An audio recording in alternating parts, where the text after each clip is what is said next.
내일은 여러분이 기대하는 성탄절입니다. 이 성탄은 예수 그리스도의 생일입니다. 그러나 동시에 우리 모두의 생일이기도 합니다. 참 생명은 그의 나심과 함께 우리에게 주어졌기 때문에 그렇습니다. 그리스도 안에서 하나님의 자녀로 우리가 다 같이 새롭게 태어났기 때문에 그렇습니다. 한 아기가 태어나서 베들레헴의 구유에 누웠습니다. 어디까지나 한 아기의 탄생입니다. 그러나 이것은 단순한 출생이 아니었습니다. 이것은 우주적인 의미를 가지고 우리 모두를 향한 생명적, 창조적 의미를 지닌 사건이었습니다. 그래서 성경은 우리에게 몇 가지로 이 예수 그리스도의 탄생에 대해서 말씀하고 있습니다. 첫 번째, 우리 예수님의 오심, 이 성탄의 의미를 좀 살펴보겠습니다. 예수님의 탄생을 가리켜 탄생이다, 출생이다 이렇게 말하지만은 않습니다.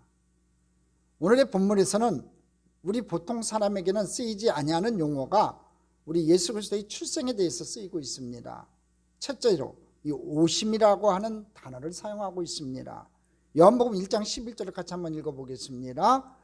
자기 땅에 오매 자기 백성이 영접하지 아니하였으나, 자기 땅에 오셨대요. 오매라는 단어를 썼습니다. 오셨다는 단어를 썼고요. 요한이서 1장 7절로 가봅니다. 같이 읽겠습니다. 미혹하는 자가 세상에 많이 나왔나니 이는 예수 그리스도께서 육체로 오심을 부인하는 자라. 이런 자가 미혹하는 자요 적그리스도니. 우리 예수 그리스도께서 육체로 오셨대요. 우리는 세상에 태어납니다마는 예수님은 오신 분입니다. 출생이 아니라 오신 것입니다. 하늘 보좌 버리시고 이 땅에 오신 것입니다. 사도 바울은 빌립보서 2장에서 이렇게 간증합니다. 빌립보서 2장 6절로 7절 말씀입니다. 함께 읽겠습니다. 그는 근본 하나님의 본체시나 하나님과 동등됨을 취할 것으로 여기지 아니하시고 오히려 자기를 비워 종의 형체를 가지사 사람들과 같이 되셨고. 비워, 이 단어가 있습니다. 7절에 보면 오히려 자기를 비워 종의 형체를 가졌다고 합니다. 여기서 비우다라는 말은요, 헬라어로 에케노센이라는 단어로 영어로는 empty가 되겠습니다. 자기를 비우고 이 땅에 오셨다는 겁니다. 여러분, 예수님께서 오신 겁니다.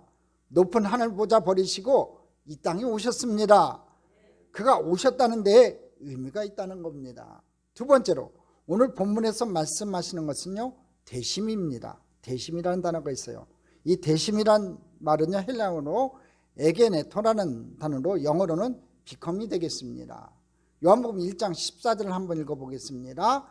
말씀이 육신이 되어 우리 가운데 거하심에. 말씀이 육신이 되었다고 되어 있습니다. 말씀이 육신이 되어, 이 말씀은요 헬라어로 호 로고스 살스 에게네토라는 단어예요. 이렇게 표현이 됩니다. 하나님께서 사람이 되었다는 겁니다. 여기에 성탄의 의미가 있다는 거지요. 어떤 얘기를 해도 그것은 다 주변 얘기일 뿐이고, 성탄의 골자는요, 하나님께서 사람이 되었다는 거예요. 우리로 하여금 하나님의 자녀 되게 하기 위해서 그가 죄인이 되었다는 거지요. 우주적 원리지요. 광의적 원리입니다. 높고 깊은 원리예요. 죄인이 의인 되기 위해서는요, 의인이 먼저 죄인이 되어야만 했습니다. 바로 이 엄청난 진리를 성탄 사건 속에서 계시해 주시고 계시다는 겁니다. 죄인을 구원하시기 위해서 그가 곧 하나님께서 사람이 되어 이 땅에 오셨다는 겁니다. 세 번째, 거하심입니다. 헬라어로 에스케노센이라고 하는 이 말은요, 천막을 쳤다는 말이에요. 그 뜻이에요. 요한복음 1장 14절입니다. 같이 읽겠습니다. 말씀이 육신이 되어 우리 가운데 거하심에. 임시로 땅에 천막을 친 거예요. 예수님께서는 이 땅에 오셔서 잠시 거하셨습니다. 그리하심으로 우리 현실적인 의미를 바꿔놓으셨어요. 그러니까 간단히 다시 말씀드릴게요. 예수님께서 이 땅에 오셔서 잠시 거하셨는데, 그리하심으로 말미암아 우리 현실의 의미를, 우리 삶의 자리를, 의미를 바꿔놓으셨다는 거예요. 이런 이야기가 있습니다. 어떤 나라에 큰 난리가 났어요. 그때 왕이 그 왕궁을 버리고 시골로 피난을 갔습니다. 왕은 농부의 옷으로 갈아입고 신하 몇 사람과 함께 어느 마을에 몰래 숨어 들어갔습니다. 한 농부가 이 낯선 길손들을 잘 영접해 주었습니다. 변장을 한 왕과 신하들은요, 며칠 동안 거기서 잘 묵었어요. 그러던 어느 날 나라 전세가 회복되고 왕은 황궁하게 되었습니다. 황궁한 왕은 그 농부가 자기에게 매우 친절하게 대해준 것과 누구인지 모르면서도 남을 잘 대접해 준 것이 너무나 기특해서 농부를 왕궁으로 불렀어요. 농부는 낯선 길손들이 그실 왕과 신하들이었다는 것을 알고 깜짝 놀랐어요. 그러니까 농부는요, 이 낯선 이 길손들이 사실은 왕과 신하들이었다는 것을 알고 깜짝 놀랄 수밖에 없겠지요. 왕은 농부에게 무엇인가를 해주고 싶었습니다. 소원이 있으면 한번 말해봐라. 그러나 농부는 이렇다 할 소원이 없었어요. 그래서 이렇게 대답합니다. 왕이시여, 이제 와서 제가 출세를 원하겠습니까? 영환을 원하겠습니까? 그렇다고 금은보화를 원하겠습니까? 그것들은 아무 소용이 없습니다. 저는 아무 소원이 없습니다. 다만 며칠 후 제 생일 잔치에나 한번 와주셨으면 고맙겠습니다. 마침 환갑인지라 자식들이 힘을 모아서 조처로나마 잔치를 열어준다고 합니다. 그러니까 왕께서 같이 이 잔치에 참여해 주십시오. 왕은 그러겠다고 약속을 했습니다. 드디어 며칠 후 한 나라의 왕이 시골 초가집에 사는 일개 농부의 환갑잔치에 왔어요. 그 후로부터 그 집은 귀한 집이 되었습니다. 모든 사람이 우러러보는 집이 되었습니다. 그 일 하나로 인해 농부의 가문은 위대한 가문이 되었습니다. 마찬가지라는 거지요. 여러분, 하나님께서 이 땅에 오셔서 우리 가운데 거하셨어요. 33년 동안 거하셨어요. 그로 말미암아 오늘날 우리의 현실, 내 삶의 자리, 이 땅의 의미가 달라지는 거예요. 예수님의 오심을 받아들이는 사람과 예수님의 오심을 받아들이지 않는 사람은요, 하늘과 땅 차이인 거예요. 오늘 저와 여러분, 예수님의 오심에 대해서 받아들이는 저와 여러분 됐으면 좋겠습니다. 그럴 때 여러분의 삶의 의미가 바뀌어지는 거예요. 오늘 하루를 살더라도 내가 왜 살아야 되는지, 내가 하나님의 자녀로 살아야 되는지 아닌지에 대해서, 세상으로 사는 사람인지 죽어가는 백성인지 아니면 산 백성인지 거기에 대한 의미가 달라진다는 거지요. 버려진 땅이 아니에요. 주님께서 사랑하시는 세상이에요. 본문은 나타내셨느니라고 말씀하고 있어요. 요한복음 1장 18절입니다. 같이 읽겠습니다. 본래 하나님을 본 사람이 없으되 아버지 품속에 있는 독생하신 하나님이 나타내셨느니라. 이 나타나셨다는 얘기는요, 곧 계시하셨다는 거예요. 하나님의 신비, 우주적 비밀을 예수 그리스도의 사건 속에서 다 나타내어 주셨어요. 이것이 성탄의 의미라는 거예요. 그러므로 모든 말씀은 그가 하나님 되심을 뜻하고 사람의 몸으로 오시는 것을 뜻한다는 거지요. 여기에 성탄의 참 의미가 있다는 거예요. 하나님의 구속의 역사가 있고 새 창조의 역사가 있다는 겁니다. 두 번째, 그렇다면 이 성탄에 맞는 비결을 우리가 살펴봐야 됩니다. 자, 그렇다면 예수님의 오심을 우리가 어떻게 맞이하면 되겠습니까? 그 길은 이렇습니다. 첫째로 믿음으로 영접해야 됩니다. 한번 따라하겠습니다. 믿음으로 영접하자.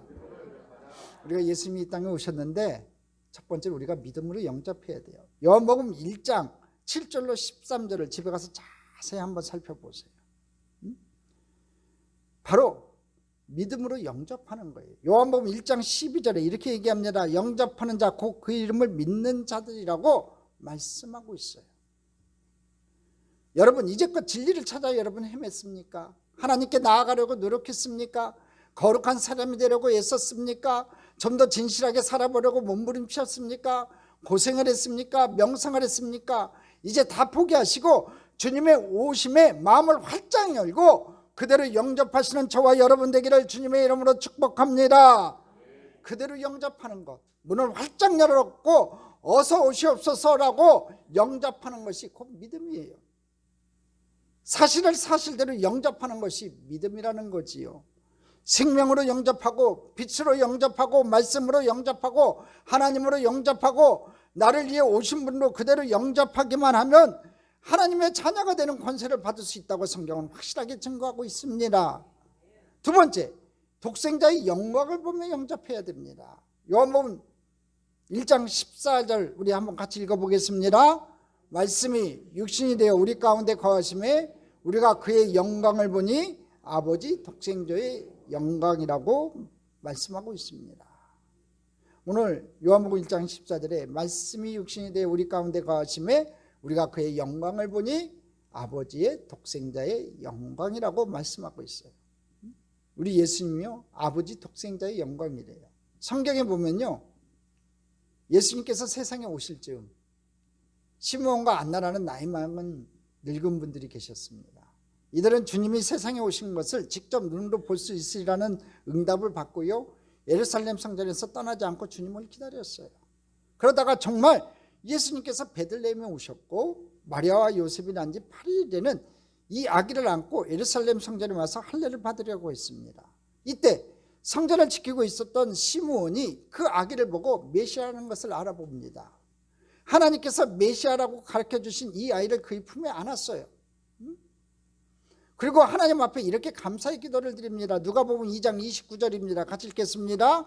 주제여 이제는 말씀하신 대로 종을 편안히 놓아주시는도다.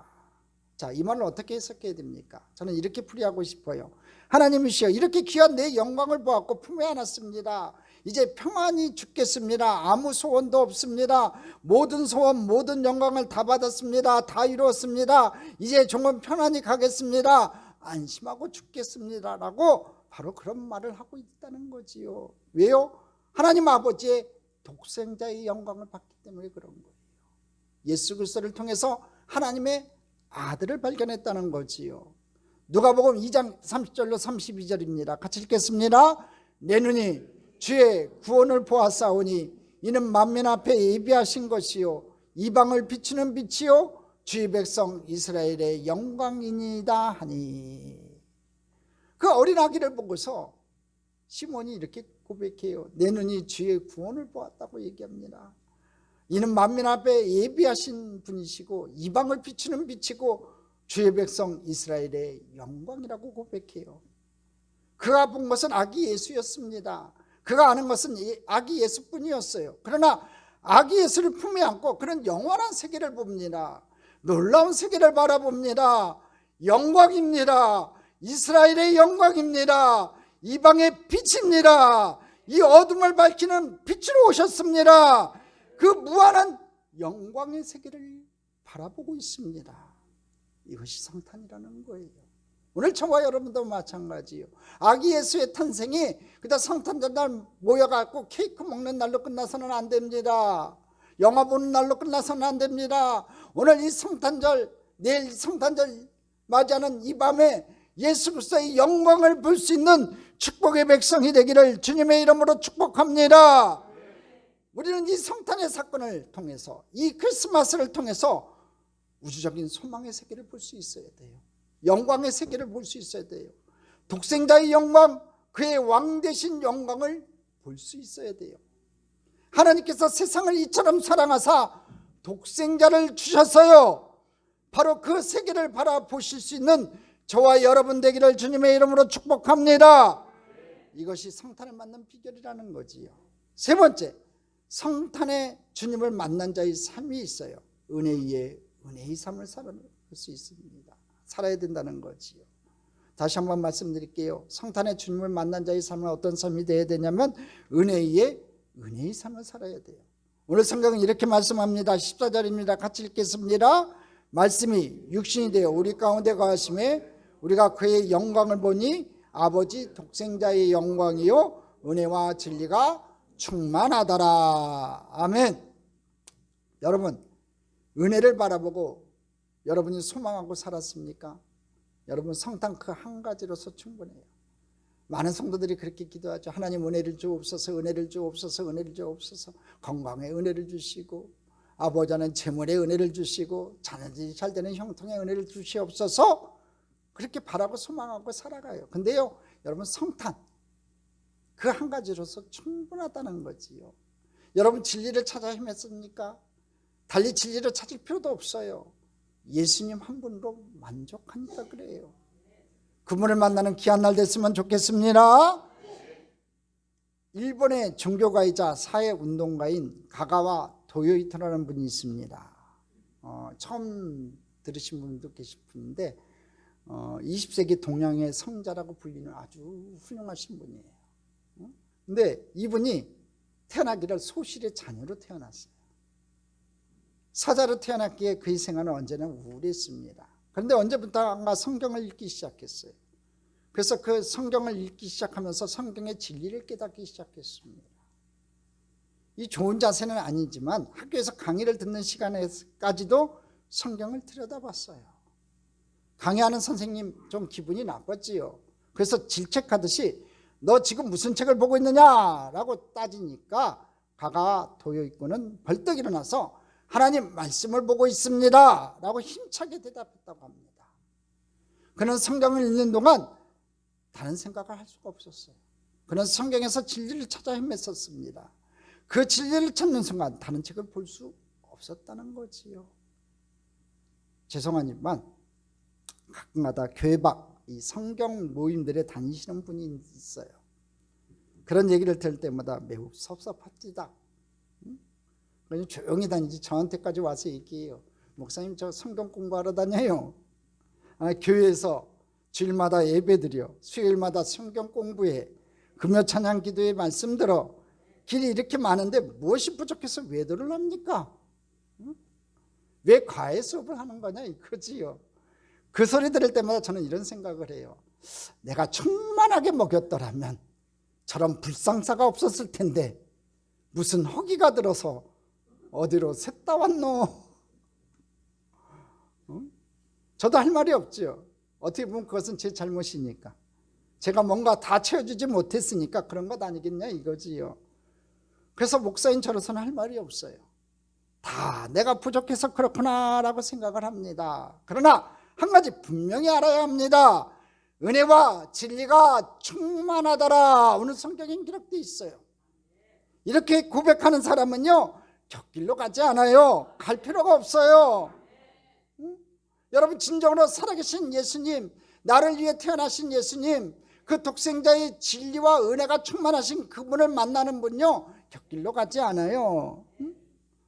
사도 요한은 말씀합니다. 그는 예수님을 3년 반 동안 추종했어요. 예수님이 제일 사랑하는 제자였지요. 제일 어렸으니까 늘 옆에다 데리고 다녔던 제자였어요. 예수님을 보고 배우고 듣고 그 하시는 모든 일을 다 보았어요. 예수 사건에 대한 가장 확실한 증인이 바로 사도 요한입니다. 많은 제자들은 다 도망갔지만 십자가 밑에까지 간 제자가 이 사도 요한이었어요. 이제 그가 고백합니다. 은혜와 진리가 충만하더라. 예수님 보고 고백한 고백이에요. 여러분, 예수님은 은혜와 진리가 충만하더라. 요한복음 1장 14절 다시 한번 읽어보겠습니다. 말씀이 육신이 되어 우리 가운데 거하심에 우리가 그의 영광을 보니 아버지의 독생자의 영광이요 은혜와 진리가 충만하더라. 아멘. 달리 무슨 철학 연구할 것도 없고요, 달리 어디 가서 고행할 것도 없고 그저 만족하더라 그 말입니다. 저와 여러분도 예수님 때문에 만족했으면 좋겠습니다. 은혜와 진리가 충만하신 예수님 만났으면 좋겠습니다. 그분 한 분이면 족한 인생 됐으면 좋겠습니다. 요한복음 6장에 가면 예수님께서 제자들에게 너희들도 가렸느냐 하고 67절에 물으세요. 이때 베드로가 유명한 대답을 합니다. 영생의 말씀이 계심에 우리가 네게로 가오리이까. 68절에 이렇게 고백해요. 얼마나 귀한 말씀이에요. 영생의 말씀이 계심에 우리가 네게로 가오리이까. 이렇게 고백해 놓고도 예수님이 잡히시던 날 밤에 3번이나 부인해요. 참, 그러니까 사람이라는 것이 연약한 존재지요. 여러분, 영생의 말씀이 우리 예수님께 계심에 우리가 네게로 가오리까. 얼마나 귀한 말씀이에요. 여러분, 예수님의 나심, 역사, 사역, 말씀, 십자가, 부활, 이 모든 것을 확실히 경험한 요한은 이렇게 얘기하는 거예요. 은혜와 진리가 충만하더라. 또한 16절에 보면요, 요한은 이렇게 고백해요. 은혜 위에 은혜더라 라고 고백해요. 16절 같이 한번 읽어보겠습니다. 우리가 다 그의 충만한 데서 받으니 은혜 위에 은혜더라. 전 이 구절을 좋아해요. 은혜 위에 은혜로라. 우리 성도님들이 은혜 위에 은혜를 받는 백성 됐으면 좋겠습니다. 모든 은혜 위에 최상의 은혜, 절대 은혜, 이 성탄 사건 자체가 은혜라는 거지요. 이제 알고 보니 내게 은혜였어요. 참조연께 담임 목사 된 거 내게 은혜였어요. 여러분 만난 거 내게 은혜예요. 여러분 한 분 한 분이 얼마나 귀한지 몰라요. 할렐루야. 윤서상주님 만난 거 내게 은혜예요. 저 어린아이들이 나중에 커서 어른이 되었을 때, 그래 내 어렸을 때 목사님 최영희 목사님이지, 그거 하나 기억해 주면 좋겠어요. 멋쟁이 목사님이었지, 그렇게 기억해 주면 더 고마울 것 같아요. 여러분도 마찬가지예요. 어디 나가서 우리 목사님 최영희 목사님이지, 나는 세상에 나가서 얘기해요. 우리 교회 성도님들이 최고로 착하다고. 진짜 우리 참전교회 성도님들 너무나 착해요. 너무나 귀한 분들이에요. 그래서 내게 은혜예요. 할렐루야. 이 은혜를 아는 자에게는 모든 것이 은혜라는 거지요. 실패도 은혜요, 병든 것도 은혜예요. 이 은혜에 사는 사람에게는요 모든 것이 은혜예요. 이 성탄의 참된 의미를 아는 사람에게는요 모든 것이 은혜가 되는 거예요. 은혜 아닌 것이 없어요. 크리스마스의 벅찬 감격으로 일평생을 사는 거지요. 은혜 위에 은혜로라. 이 점을 잊지 않는 저와 여러분 됐으면 좋겠습니다. 우리는 절대 은혜 위에서 살아갑니다. 이 감격에 살아가야 한다는 거지요. 성탄의 기쁨이 성탄절 하루만 끝나서는 안 되는 거예요. 1년 365일 주님 앞에 서는 그날까지 이 성탄의 감격과 은혜가 여러분 삶 가운데 넘쳐나시기를 주님의 이름으로 축복합니다. 또한 성탄의 사건을 통해서 하나님을 볼 수 있는 은혜가 있어요. 여러분, 오늘 성경은 그것을 가르쳐 준다는 거지요. 여러분, 하나님 본 사람 없어요. 구약시대에는 하나님 본 사람 죽어요. 다 죽습니다. 그러나 독생하신 예수 그리스도를 통해서 우리는 하나님을 볼 수 있다는 거지요. 또 하나님 봐야 되는 거예요. 이것을 깊이 생각해야 된다는 거지요. 여러분, 예수님께서 베들레헴에 오셨어요. 그 때문에 성지가 성지되는 거예요. 베들레헴 한번 가보십시오. 이 베들레헴은요 아직까지도 팔레스타인 지역이에요. 점령 지역이에요. 그래가지고 여러분, 이스라엘 점령 지역하고 팔레스타인 점령 지역으로는요 한번 가보시면 아시지만 뭐 국경선이 있고 그러지는 않아요. 그냥 차단막 하나로 올렸다 내렸다 해요. 관광버스로 예루살렘에서 베들레헴 딱 넘어가자 바로 옆에 붙어 있어요. 예루살렘은요 화려해요. 아주 최신식 건물들도 많아요. 근데 베들레헴, 예수님께서 탄생하신 베들레헴은 옛날이나 지금이나 똑같을 것 같아요.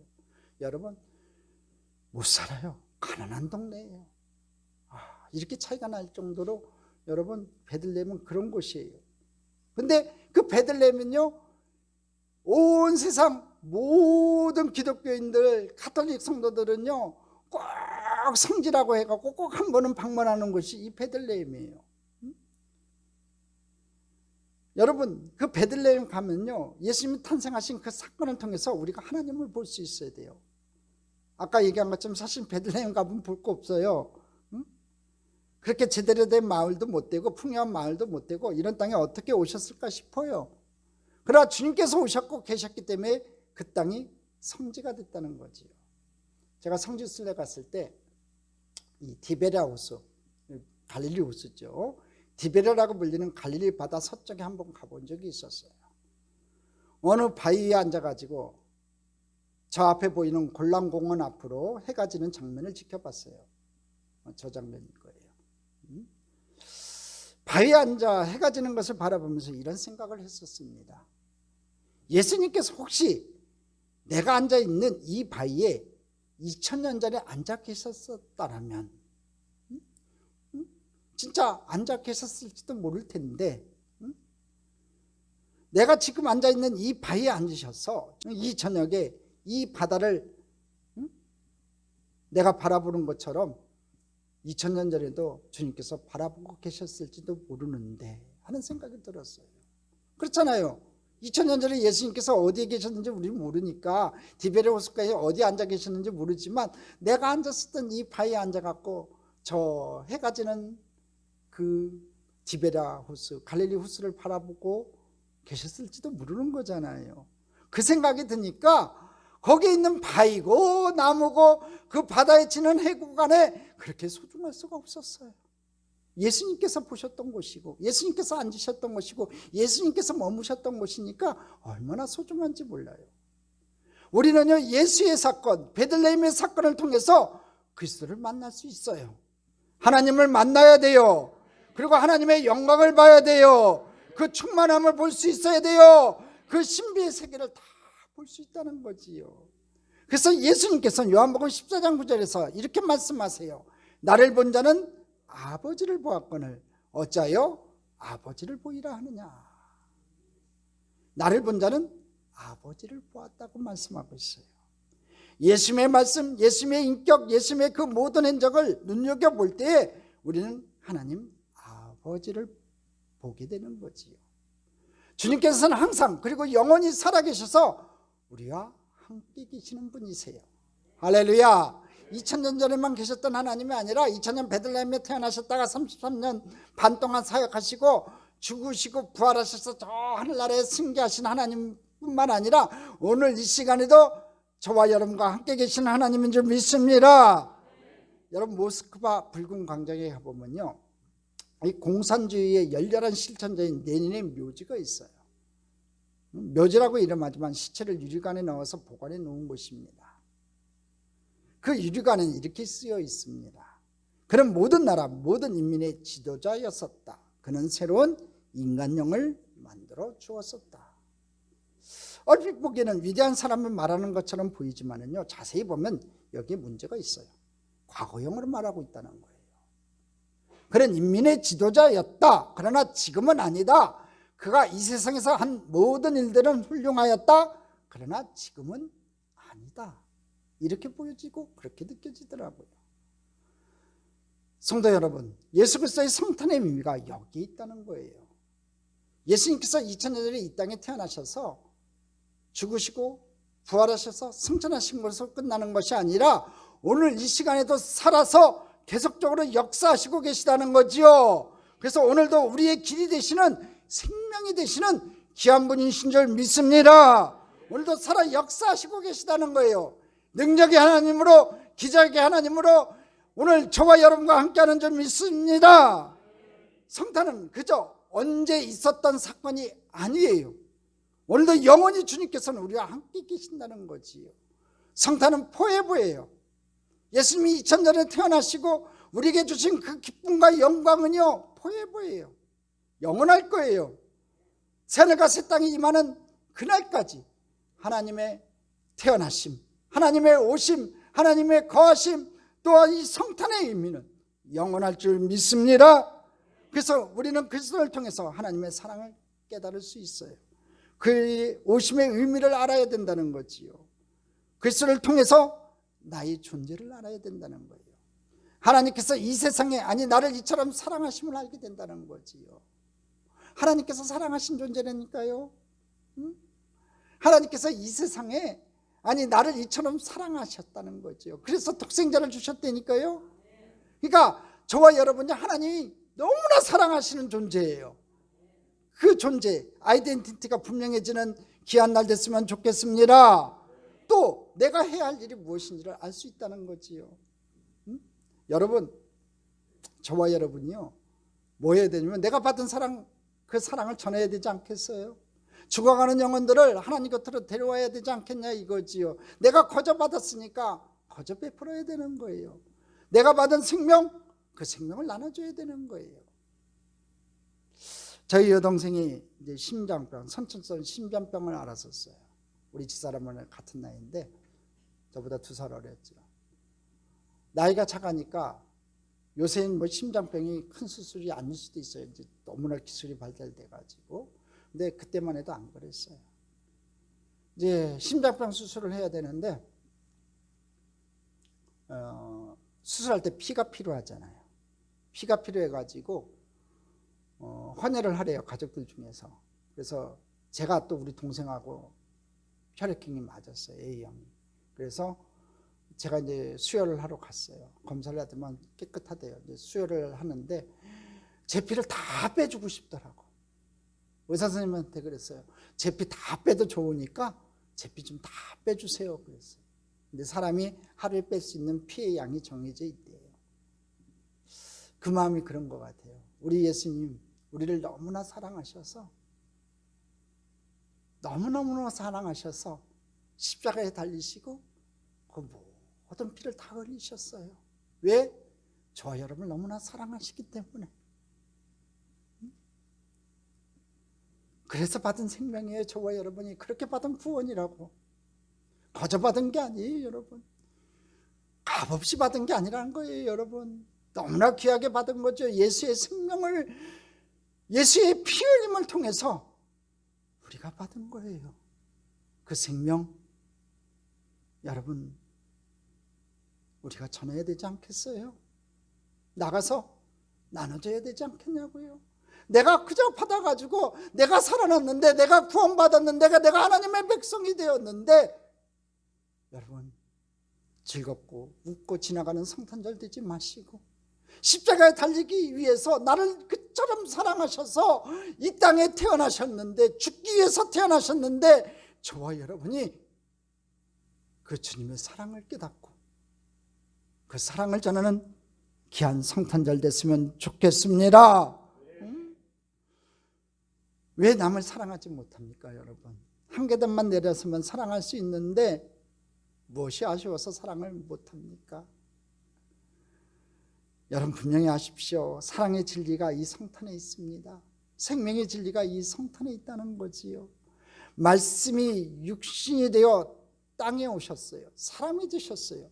그러므로 내가 해야 할 일이 무엇인지를 우리는 이 성탄의 의미 속에서 분명히 깨닫게 된다는 거지요. 나가서 주의 복음을 전합시다. 주의 생명을 전합시다. 주의 살아계심을 전하는 저와 여러분 됐으면 좋겠습니다. 사랑의 실제적 의미가 무엇이고 은혜의 은혜가 무엇인지를 우리는 전해야 돼요. 그리고 이 은혜의 증인으로 살며 이 성탄의 은혜를 온누리에 전하며 그렇게 살아가는 주님의 귀한 백성들 됐으면 좋겠습니다. 이 은혜가 성탄을 맞는 성도 여러분에게 충만하시기를 주님의 이름으로 축복합니다. 축복합니다. 축복합니다.